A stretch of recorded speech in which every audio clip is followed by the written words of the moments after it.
कुछ फैंस खुश नहीं हैं आरडीजे के वापस एमसीयू में दिखने से। कोई कह रहा है वर्स्ट कॉमिक बुक कास्टिंग है, कोई किलियन मर्फी को देखना चाहता है, तो कोई कह रहा है स्टैन ली इस चीज से एग्री नहीं करते। दूसरी तरफ कई फैंस और पीजे, सुपर बादल और मोहित जैसे क्रिएटर्स खुश भी हैं आरडीजे को वापस एमसीयू में देख के, खास करके पीजे। माँ कसम किसी सरकारी नौकरी की तरह फील हो रहा है कि हाँ भाई मैं परमानेंट हूँ यहाँ पे।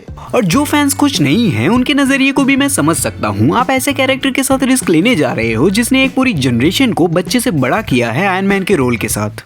I am Iron Man. ऐसा कैरेक्टर जिससे सबके स्ट्रॉन्ग इमोशंस जुड़े हुए हैं। और फैंस नाराज इसलिए नहीं है कि आरडीजे को वो हेट करते हैं, नहीं, वो इसलिए खुश नहीं है क्योंकि वो आयरन मैन से प्यार करते हैं। नहीं जानते तुम्हारा पाला किससे पड़ा है। नाटक कंपनी के साइड हीरो से। आरडीजे ने 10 साल तक फैंस को एक perfect live action iron man दिया, उस रोल को इतनी बेहतरीन तरीके से प्ले किया कि हम उस रोल में किसी और को इमेजिन भी नहीं कर सकते, जिसे एक बहुत ही परफेक्ट स्टोरी और बहुत ही perfect ending Endgame movie में मिल चुकी है। और अगर आप उसी सेम चेहरे को वापस लाते हो एक मेन विलन के रूप में और चीजें आपके प्लान के मुताबिक नहीं हुई, कुछ भी गड़बड़ हुई, तो फैंस का एक बहुत ही तगड़ा गुस्सा और हेट आपको देखने मिल सकता है। और वैसे ही चीजें मार्वल के प्लान के हिसाब से नहीं चल रही है एंड गेम मूवी के बाद से। पूरे 2023 में उन्हें काफी नुकसान हुआ है और अब आरडीजे का एज अ डॉक्टर डूम दिखना काफी शॉकिंग और सरप्राइजिंग तो है। और इस चीज को आप मल्टीवर्स के लॉजिक से फैंस को समझा तो दोगे कि ये कैरेक्टर दूसरे यूनिवर्स से बिलोंग करता है, लेकिन आप आरडीजे को एज अ डॉक्टर डूम दिखाओगे कैसे, ऑडियंस को कन्विंस कैसे करोगे? 10 साल से एक ही यूनिवर्स में एक ही कैरेक्टर को प्ले करते करते लोगों के दिमाग में Robert Downey Junior as a Tony Stark छप चुके हैं। अगर वो किसी और मूवी में दिखते भी हैं तो हमें सबसे पहले टोनी स्टार्क ही याद आता है, और ये तो फिर भी सेम यूनिवर्स है। और एक ही चेहरे को सेम यूनिवर्स में अलग अलग कैरेक्टर के लिए कन्विंस कर पाना काफी चैलेंजिंग होगा। और ऊपर से मल्टीवर्स की स्टोरी लाइन का लफड़ा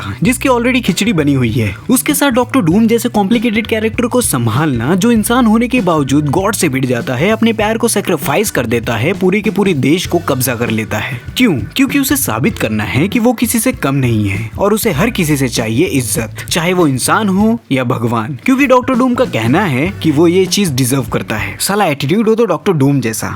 और सिर्फ आरडीजे को डॉक्टर डूम का कॉस्ट्यूम पहना के आप फैंस को कन्विंस नहीं कर सकते। अगर आपको डॉक्टर डूम को आरडीजे के साथ स्टैब्लिश करना है तो आपको चाहिए बहुत ही बारीक राइटिंग, जैसी राइटिंग हमें सिविल वॉर, इन्फिनिटी वॉर और एंड गेम जैसी मूवीज में दिखी थी। एक ऐसी स्टोरी जो एक दूसरे से परफेक्टली कनेक्ट होके खुद को कंक्लूड करती हो। और इस बार ये काम एमसीयू के लिए और भी कॉम्प्लिकेटेड होने वाला है, क्योंकि यहाँ है मल्टीवर्स, जिसका कॉन्सेप्ट अपने आप में समझने में और समझाने में काफी कंफ्यूजिंग है। और ये चीज मार्वल बहुत ही अच्छे से जानता है। किसी एक्टर को कास्ट कर लेने से काम नहीं चलेगा, इसलिए हमें कॉमिक कॉन में मार्वल के बहुत ही टैलेंटेड डायरेक्टर रूसो ब्रदर्स भी दिखे, जो इंश्योर करता है कि वो मूवी का डायरेक्शन तो संभाल लेंगे, उसमें कोई शक नहीं है। लेकिन फिलहाल एमसीयू में डायरेक्शन के साथ साथ प्रॉब्लम है मूवी की वीक स्टोरी की, जिसके लिए एक बार फिर आ रहे हैं स्टेफन मैकफील, जिन्होंने Winter Soldier, Civil War, Infinity War और एंड गेम जैसी मूवी की राइटिंग में रूसो ब्रदर्स के साथ काम किया है। और जब ये चीज मैंने सुनी तब जाके मेरे कलेजे को ठंडक मिली, जो बताता है केविन फाइगी ने ये सारे अनाउंसमेंट हवा में नहीं किए हैं, बल्कि ये सारे डिसीजंस काफी कैलकुलेटेड है मार्वल के कमबैक के लिए। अगर राइटिंग और डायरेक्शन मार्वल का पहले जैसा होता है तब जाके आप कहीं फैंस को डॉक्टर डूम और आयरन मैन दोनों अलग अलग कैरेक्टर हैं वो कन्विंस कर पाओगे। और ना सिर्फ राइटिंग और डायरेक्शन, बल्कि डॉक्टर डूम को दिखाना जो इस पूरे फेज का मेन विलन होने वाला है, जस्ट लाइक थैनोस, उसका डर लोगों के अंदर पैदा करने के लिए चाहिए होगी बहुत ही अच्छी, जबरदस्त, लाजवाब एक्टिंग। और उस डिपार्टमेंट को लेके हमें रॉबर्ट डाउनी जूनियर पे कोई शक नहीं है, उसे वो बहुत ही अच्छे से कर लेंगे। उनकी एक्टिंग रेंज हमने ओपनहाइमर में देखी है कि वो कितनी कमाल की परफॉर्मेंस दे सकते हैं एज अ एंटागनिस्ट।